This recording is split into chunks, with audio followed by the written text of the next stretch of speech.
सेवा नमस्ते स्वागत छ तपाईहरुलाई मेरो भिडियोमा। तपाईहरुको बिहानीको सुरुवात केबाट हुन्छ? मेरो चाहिँ सधैँ नै किचनबाटै हुन्छ। म चाहिँ खाना बनाउँदै छु। अनि यता हेर्नुस्, मेरो साथी चाहिँ जहिले मामुले यसरी बोकी माग्नुहुन्छ किचनमा आएर। अनि एक चाहियो अरे भनेर छिटो छिटो बोइल गरेर छोराको लागि खाना पस्किए। अब खाना खुवाउन थाले। मेरो छोरालाई खाना खुवाउन गाह्रो छ साथीहरु।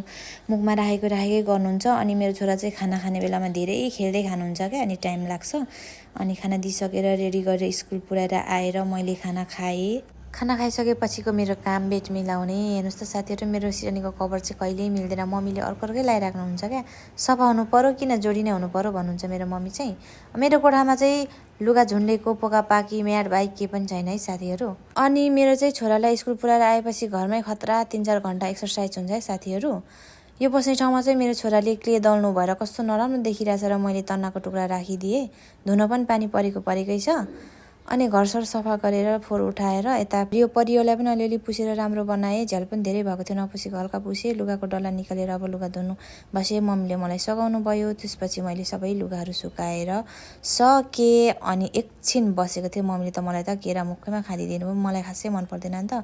राम्रो खा भन्नु भएर मम्मीको कुरा सुन्नै पर्यो भनेर गम खाए। आजलाई यति नै मेरो भिडियो। Bye bye.